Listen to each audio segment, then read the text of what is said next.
Hello नमस्कार दोस्तों। आप पढ़ रहे हैं कक्षा 12वीं एनसीईआरटी गणित, जिसमें जो है हम प्रश्न एक कर रहे थे। तो प्रश्न एक के हमने 4 क्वेश्चन कर लिए थे।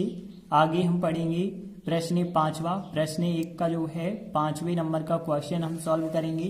तो देखिए इसमें क्या बताया गया है। हम पढ़ रहे थे स्वतुल्य, सममित और संक्रामक कैसे चेक किया जाता है।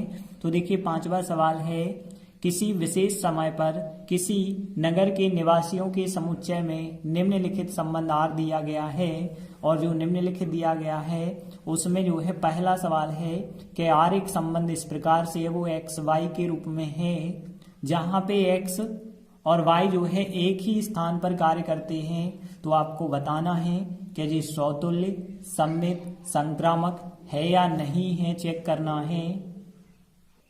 तो देखिए हम पढ़ चुके हैं स्वतुल्य के बारे में। स्वतुल्य कब होता है? जब समान प्रकार की जो डबलिंग्स होती है वो बिलोंग करती है या फिर आर के अंतर्गत आता है समान प्रकार के सभी अवयव, तो स्वतुल्य। सममित की बात करें, यदि कोई अवयव ए बी आर के अंतर्गत आता है तो उसको पलटने पे जो बी ए होना चाहिए वो भी आर के अंतर्गत आना चाहिए। इसे हम सममित संबंध कहते हैं। संक्रामक संबंध कब होता है? यदि हम ए बी और बी सी दो अवयव ऐसे लेते हैं जो आर के अंतर्गत आते हैं। ध्यान रखना, ए बी और बी सी दो अवयव लेना है जो आर के अंतर्गत आए। इनमें विशेषता क्या होती है? इनके बी समान होते हैं। यदि ऐसा किया जाए तो उनका जो रिजल्ट होता है वो ए और सी बनता है, क्योंकि बी समान है तो इनका रिजल्ट ए सी जो बनता है वो भी आर के अंतर्गत यदि आता है तो उसे हम संक्रामक कहते हैं। तो इन सवालों में भी हमें ये तीनों चेक करना है, स्वतुल्य, सममित और संक्रामक। तो देखिए जो सवाल है कि आर एक संबंध एक्स वाई है, एक्स तथा वाई एक ही स्थान पर कार्य करते हैं। तो देखिए चूंकि अब यहाँ पे आर को रोस्टर फॉर्म में बिल्कुल ही बदला जा सकता है, क्योंकि आपके पास ना तो कोई समुच्चय दिया गया है जिसमें कोई नंबर भी नहीं है। तो अब आपको केवल आंसर में बताना है स्वतुल्य, सममित, संक्रामक है या नहीं। आपको एग्जाम्पल देने की जरूरत नहीं है, आप खुद अनुमान लगाइए। तो यहाँ पे यदि हम देखें तो एक्स वाई क्या है? नगर के निवासी हैं, ठीक है ना। एक्स वाई क्या है? नगर के निवासी हैं। तो यहाँ पे एक्स वाई का मतलब है, जैसे हमने कहा, राम भी हो सकता है, श्याम भी हो सकता है, मोहन भी हो सकता है, कुछ भी हो सकते हैं। यदि हम स्वतुल्य की बात करें, स्वतुल्य होंगे कि नहीं होंगे? तो स्वतुल्य में क्या होता है? समान टाइप के अवयव लेने होते हैं। जैसे आप राम और राम लेंगे तो राम और राम क्या आर के अंतर्गत आएगा या नहीं आएगा? जैसे आप श्याम और श्याम लेंगे, श्याम और श्याम, तो क्या ये आर के अंतर्गत आएगा या नहीं आएगा? तो आर के अंतर्गत आएगा। तो इस शर्त के हिसाब से आएगा। यदि आपने राम और श्याम लिया है, ध्यान देना, राम और श्याम यदि आपने लिया है तो वो आर के अंतर्गत यदि आता है तो एक ही कीमत पे आ सकता है कि दोनों एक ही स्थान पर कार्य कर रहे हो, तभी आएगा। तो यहाँ पे हम देखेंगे कि राम और राम जो है आर में बिल्कुल ये आ जाएगा, क्योंकि राम और राम दोनों एक ही व्यक्ति हैं, तो दोनों एक ही जगह काम करेंगे, तो ये बिलोंग कर जाएगा आर से। श्याम और श्याम भी तो आर से बिलोंग करेगा, क्योंकि श्याम और श्याम दो व्यक्ति नहीं है, एक ही व्यक्ति है। तो एक ही व्यक्ति एक ही जगह कार्य करेंगे तो ये भी आर के अंतर्गत आएगा।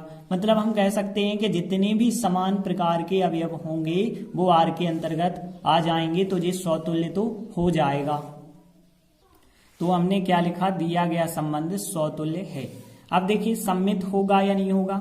जैसे हमने कहा राम श्याम जो है आर के अंतर्गत आ रहे हैं, मतलब राम और श्याम एक ही स्थान पे कार्य करते हैं। अब यदि हम पलट के भी बोलें श्याम और राम, तो ये भी तो एक ही स्थान पे कार्य करते होंगे। जैसे हमने कहा राम और श्याम जो है किसी स्थान की बात कर दी, राम और श्याम जो है बस स्टेशन पर या फिर जो है ट्रेन स्टेशन जो होती है प्लेटफॉर्म पर कार्य करते हैं। अब हमने बदल के कहा श्याम और राम, तो ये भी जो है प्लेटफॉर्म पर ही कार्य करेंगे। तो यहाँ पे तो कोई यदि अवयव आपका ए बी बिलोंग कर जाता है आर से, तो उसका अपोजिट भी तो आर के अंतर्गत आ रहा है ना। तो इस वजह से कहेंगे सममित भी है। तो यहाँ पे हमने कहा दिया गया संबंध स्वतुल्य है, सममित भी है। अब हम चेक करते हैं संक्रामक है या नहीं है। तो संक्रामक को कैसे चेक करना होगा? 3 अवयव लेने होते हैं, और हमने बताया था एक अवयव ए बी लेते हैं और एक बी सी, और 2 ऐसे अवयव होते हैं जो आर के अंतर्गत आते हैं, फिर इनका रिजल्ट चेक किया जाता है कि एसी आर के अंतर्गत आ रहा है कि नहीं आ रहा है। तो जैसे हमने एक लिया राम श्याम, ठीक है ना, ध्यान देना, राम श्याम, और फिर यहाँ पे लिया श्याम और मोहन, ठीक है ना, श्याम और मोहन। अब देखिए ध्यान से सुनिए, श्याम और मोहन लिया। देखिए हमने कहा राम और श्याम आर के अंतर्गत आते हैं, तो इसका मतलब है दोनों एक ही स्थान पे कार्य करते होंगे, मतलब जे भी प्लेटफॉर्म पे करता है तो जे भी प्लेटफॉर्म पे करता है। अब यदि हमने कहा श्याम और मोहन भी आर के अंतर्गत आते हैं, मतलब श्याम प्लेटफॉर्म पे काम करता है तो मोहन भी प्लेटफॉर्म पे करता है, तो निष्कर्ष क्या निकलता है, तीनों एक ही जगह कार्य करते हैं। तो अब हम इनका रिजल्ट बताएं, यदि राम और मोहन आर के अंतर्गत आएंगे तो बिल्कुल आ जाएंगे सर जी। क्यों आ जाएंगे, क्योंकि यहाँ पे राम और मोहन, जब राम श्याम एक जगह कार्य करते हैं, श्याम मोहन, तो तीनों एक ही जगह कार्य करते हैं, तो राम मोहन भी एक ही जगह कार्य करेंगे। तो हम कहेंगे कि A B B C R के अंतर्गत आता है, तो उसके लिए ए सी भी आर के अंतर्गत आएगा, मतलब ये जो है संक्रामक है, ठीक है ना। तो केवल आपको इन सवालों में केवल ये बताना बस होता है कि सौतुल्य है, सम्मित है या संक्रामक है या नहीं, इनके बारे में केवल आपको चेक करना है। आपको इतना सब जो है लिखने की आवश्यकता नहीं है, क्योंकि आपके ये क्वेश्चन जो है विकल्पीय क्वेश्चन की तरह हैं। आपसे केवल पूछा जाएगा सौतुल्य, सम्मित, संक्रामक है या नहीं है। तो हमने देखा इसका पहला क्वेश्चन, संबंध सौतुल्य है, सम्मित है तथा संक्रामक है। देखते हैं इसी का बी नंबर का क्वेश्चन, लिखते हैं एक्स वाई अवयव के रूप में जो है आपका संबंध है और एक्स वाई एक ही मोहल्ले में रहते हैं। तो देखिए जैसा हमने ऊपर सवाल किया, उनने कहा था एक ही स्थान पर कार्य करते हैं, अब एक ही मोहल्ले में रहते हैं। तो देखिए इसी एग्जाम्पल को यदि हम देखें, हमने कहा राम और राम जो है आर के अंतर्गत आएगा, बिल्कुल आएगा, क्योंकि राम और राम जो एक ही व्यक्ति हैं तो एक ही मोहल्ले में रहेंगे। श्याम और श्याम भी जो है आर के अंतर्गत आएगा, क्योंकि श्याम और श्याम एक ही व्यक्ति हैं, जे भी जो है एक ही मोहल्ले में रहेंगे, बिल्कुल। तो हमने यहाँ पे फिर कहा कि दिया गया संबंध, ठीक है, दिया गया जो संबंध आर है वो क्या है, संबंध आर सौतुल्य है, क्योंकि समान प्रकार के सभी अवयव जो है इसके अंतर्गत आ जाएंगे, तो सौतुल्य है। अब यदि हम बात करें सम्मित, तो देखिए राम और श्याम यदि एक ही मोहल्ले में रहते हैं तो इन्हें पलट के भी यदि आप बोलोगे तब भी निष्कर्ष यही निकलेगा कि पलट के भी बोलोगे तो भी दोनों एक ही मोहल्ले में रहेंगे। तो यहाँ पे फिर हम कह सकते हैं सम्मित भी है, ठीक है ना। तो यहाँ पे हमने फिर कहा सम्मित है। अब देखिए सम्मित के बाद अब हम चेक करते हैं संक्रामक। तो संक्रामक जैसा हमने इस सवाल में किया था कि यहाँ पे देखिए ए बी और बी सी प्रकार के दो अवयव यदि आर के अंतर्गत आते हैं तो इनका रिजल्ट भी आर के अंतर्गत आना चाहिए। तो यदि हमने कहा राम और श्याम एक ही मोहल्ले में रहते हैं, श्याम और मोहन एक ही मोहल्ले में रहते हैं, तो इसका निष्कर्ष ये निकला तीनों एक ही मोहल्ले में रहते हैं, मतलब राम और मोहन एक ही मोहल्ले में रहेंगे, तो बिल्कुल रहेंगे। तो यहाँ पे हम कह सकते हैं तथा संक्रामक है। तो इस प्रकार से आपसे विकल्प में ऐसे सवाल पूछे जा सकते हैं कि सौतुल्य है, सम्मित है, संक्रामक है, बताइए। तो यहाँ पे जब यदि दो व्यक्ति एक ही मोहल्ले में रहते हैं तो वो सौतुल्य भी है, सम्मित भी है और संक्रामक भी है। अब देखिए तीसरे सवाल की बात करें तो यहाँ पे एक्स वाई से ठीक 7 सेंटीमीटर लंबा है। तो देखिए इसका मतलब क्या है, इस आर के अंतर्गत वे अवयव शामिल होते हैं, जैसे हमने कहा यदि मान के चलिए राम और श्याम जो है आर के अंतर्गत आते हैं, तो इसका मतलब ये है कि जो एक्स है वो वाई से मतलब यहाँ पे एक्स यदि राम है तो वो श्याम से 7 सेंटीमीटर लंबा होगा। यहाँ पे राम जो है श्याम से 7 सेंटीमीटर लंबा होगा, मतलब यदि श्याम की लंबाई यदि हम कहें, ठीक है ना, कुछ भी सेंटीमीटर में बात करें, जैसे इसकी लंबाई 150 सेंटीमीटर हमने रखी है, तो फिर जो एक्स है वो इससे 7 ज्यादा है, मतलब 157 सेंटीमीटर होगा। फिर बात समझ आ रही है ना कि यहाँ पे एक्स की लंबाई जो है वाई से 7 अधिक होती है। यदि ऐसा है तो ऐसे सब अवयव जो है इस आर के अंतर्गत आ जाएंगे। तो यदि हम देखें सौतुल्य कब होता है, जब एक से अवयव लें। अब देखिए हमने एक से अवयव लिए राम और राम, तो ये क्या आर के अंतर्गत आएंगे या नहीं आएंगे। देखिए राम से 7 सेंटीमीटर लंबा होगा? तो बिल्कुल नहीं हो सकता, क्योंकि राम और राम दोनों एक ही लड़के का नाम है। क्योंकि समान प्रकार के अवयव की बात होती है, यदि समान प्रकार के अवयव आर के अंतर्गत आते हैं तभी हम कहते हैं सौतुल्य है। तो राम, खुद राम से कोई भी व्यक्ति स्वयं से 7 सेंटीमीटर लंबा कैसे हो जाएगा? बिल्कुल नहीं होगा, तो जे आर के अंतर्गत नहीं आएगा। तो हम कहेंगे कि दिया गया जो संबंध आर है सौतुल्य नहीं है। तो सौतुल्य नहीं है। अब यदि हम बात करें सममित की, तो देखिए यदि हमने कहा कि राम और श्याम जो है आर के अंतर्गत आता है, तो आपको पलट के चेक करना पड़ेगा कि श्याम और राम जो है आर के अंतर्गत आएंगे या नहीं आएंगे, ये चेक करना पड़ेगा। तो देखिए यदि हम यहाँ पे बात करें, जैसे हमने यहीं पे बताया एक्स वाई जो है यदि आर में बिलोंग करते हैं तो पलट के आपको चेक करना होता है, तब पता चलता है सममित है या नहीं है। तो देखिए यदि हमने कहा कि यहाँ राम की लंबाई 157 है और श्याम की लंबाई जो है 150 है, और हमने कहा जे आर में बिलोंग करता है, तो बिल्कुल करता है, क्योंकि एक्स का मान जो है वाई से 7 अधिक है। लेकिन यदि आप पलट दोगे तो श्याम आ गया पहले, मतलब 150 आ गया पहले और 157 आ गया लास्ट में। तो अब हम ऐसा नहीं कह सकते कि जो श्याम है वो राम से 7 ज्यादा है, बिल्कुल ही 7 कम हो गया, क्योंकि यदि आप पलट देते हो तो 7 कम हो जाएगा। यहाँ तो 7 ज्यादा है, बिल्कुल सही है कि राम 157 है, मतलब x वाला जो मान है वो y से 7 अधिक है। लेकिन यहाँ जो x का मान है वो y से 7 कम हो गया है, तो इसका मतलब है कि जो संबंध है वो सममित नहीं है। तो हमने कहा है सौतुल्य भी नहीं था और सममित भी नहीं है। अब यदि हम चेक करते हैं संक्रामक के बारे में, तो यहाँ पे यदि हम देखें तो हमें ए बी और बी सी प्रकार के अवयव लेने होते हैं, फिर इनका रिजल्ट चेक करना होता है। जैसे हमने ध्यान देना, राम और श्याम जो है हमने कहा आर के अंतर्गत आते हैं, मतलब 157 और 150। फिर हमने कहा श्याम, दोबारा हमें लेना पड़ा होगा, श्याम और मोहन जे बी आर के अंतर्गत आते हैं, मतलब ए बी आर के अंतर्गत है और बी सी आर के अंतर्गत है।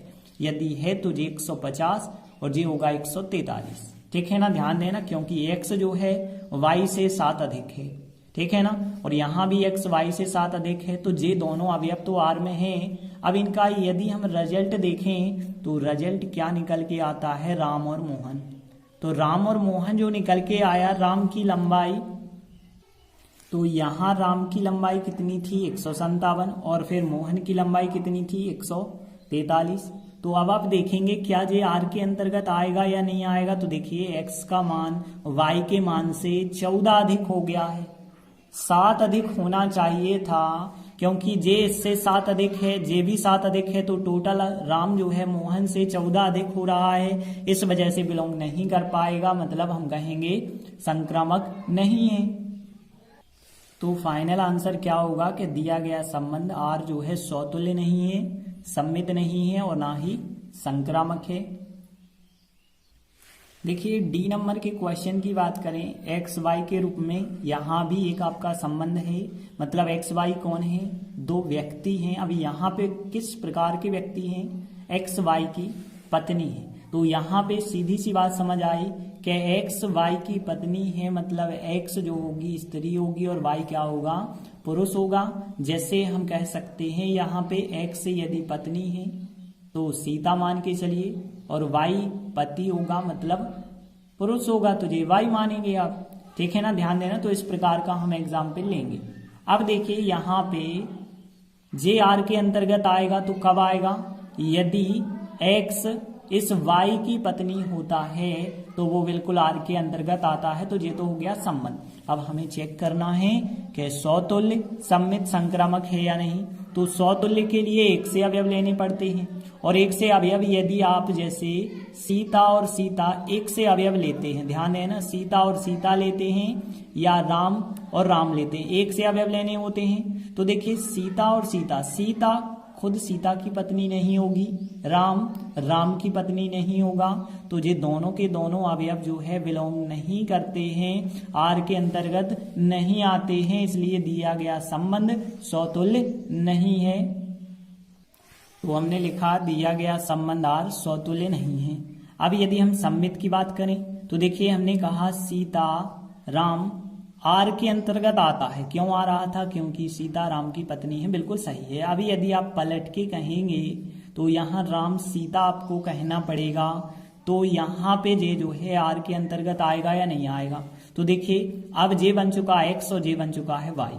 अब आपको कहना होगा राम सीता की पत्नी है, तो ये गलत होगा क्योंकि राम तो पति है, ठीक है ना, तो ये गलत हो जाएगा ना। यहाँ पे देखिए यहाँ पहले स्त्री थी बाद में पुरुष था, लेकिन पूरा पलट गया यदि तो ये आर के अंतर्गत बिल्कुल नहीं आ सकता है। तो फिर हम यहाँ पे कहेंगे कि ये सम्मित नहीं है, सम्मित नहीं है लिख दिया है। इसके बाद यदि हम देखें तो हमें संक्रामक चेक करना है, और संक्रामक में जो है हमें ऐसे एग्जाम्पल लेने पड़ते हैं। तो देखिए ध्यान देना संक्रामक होगा या नहीं। जैसे हमने पहला अवयव लिया सीता और राम। अब देखिए जब यहाँ पे आप दूसरा अवयव लेंगे और ऐसे दो अवयव हमें लेने होंगे जो आर के अंतर्गत आते हों। देखिए हमें पता है कि पहला जो पद है वो क्या है यहाँ पे स्त्री, और दूसरा पद क्या है यहाँ पे पुरुष। अब देखिए बाई चूंकि सेम होना चाहिए तो राम का राम आप लेंगे और यहाँ पे कुछ अलग लेंगे, तो यहीं पे जो है सम्मित संक्रामक नहीं होगा क्योंकि पहला पद स्त्री होना चाहिए, लेकिन यहाँ पे जो पहला पद है वो पुरुष आ रहा है, तो इस वजह से ऐसा हो ही नहीं सकता। ठीक है ना, एक जगह जो है पहला पद स्त्री और एक जगह पहला पद जो है पुरुष आ रहा है, तो ऐसे कोई भी, ठीक है ना, हम कहेंगे ए बी और बी सी प्रकार के कोई अवयव इस आर के अंतर्गत संभव ही नहीं है। ऐसे अवयव आप ले ही नहीं सकते जिनके बी समान हो, क्योंकि एक जगह बी दूसरे नंबर पे है, एक जगह बी पहले नंबर पे है, जबकि दूसरे नंबर का पुरुष है, पहले नंबर की स्त्री है। तो बी और बी जब समान रहेंगे तो एक जगह पुरुष और दूसरी जगह स्त्री एक ही व्यक्ति नहीं हो पाएगा, तो फिर हम कहेंगे कि दिया गया संबंध जो है संक्रामक भी नहीं है।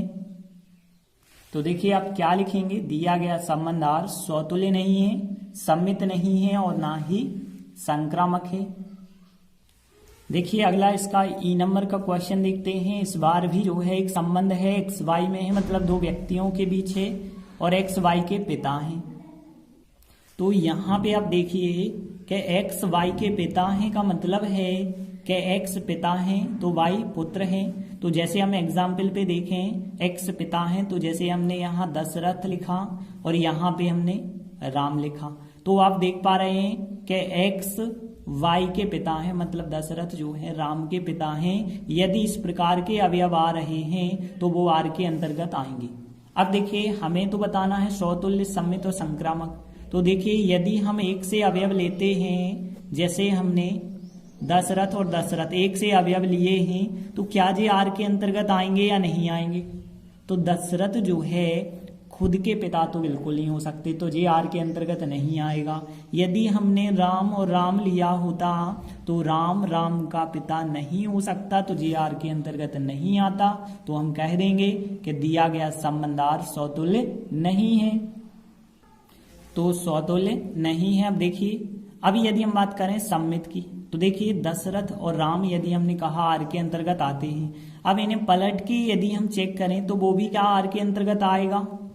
तो देखिए आर के अंतर्गत आएगा या नहीं आएगा ये चेक करना है। हमने कहा दशरथ राम जो है आर के अंतर्गत आता है, मतलब दशरथ राम के पिता हैं, ये बात सत्य है, इसलिए आर के अंतर्गत आता है। अब हम ऐसा कह दें कि राम दशरथ के पिता हैं, तो ये गलत मतलब आर के अंतर्गत नहीं आ पाएगा। तो फिर हम कहेंगे कि सम्मित नहीं है। ठीक है ना, सम्मित क्यों नहीं होगा? क्योंकि पलटने से जो है पिता पुत्र आपस में चेंज हो जाएंगे, तो सम्मित नहीं होगा।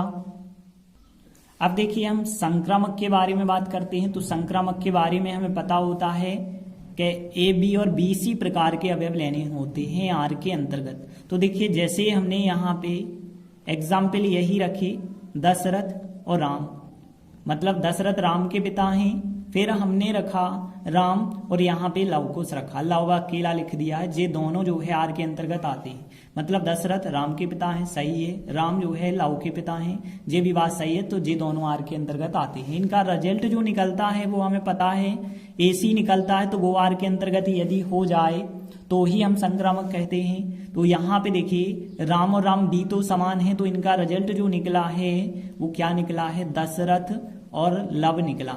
तो देखिए जे आर के अंतर्गत आएगा या नहीं आएगा ये चेक करना है। तो दशरथ लव के पिता होंगे या नहीं होंगे, तो ये तो इनके दादाजी हुए ना, क्योंकि यहाँ पे दशरथ के पुत्र हुए राम, राम के पुत्र हुए लव, तो दशरथ जो है दादाजी हुए ना लव के, ये पिताजी तो नहीं हुए, तो ये बिलोंग नहीं कर पाएगा, आर से बिलोंग नहीं करेगा, मतलब हम कहेंगे संक्रामक नहीं है। तो इस प्रकार से हमारा आंसर होगा कि दिया गया संबंध आर सौतुल्य नहीं है, सम्मित नहीं है और ना ही संक्रामक है। देखिए इस प्रकार के जो क्वेश्चन है एक व्यवहारिक क्वेश्चन है जो आपसे विकल्प के तौर में पूछे जा सकते हैं, तो आप इन क्वेश्चनों को अच्छे से कर लें। धन्यवाद।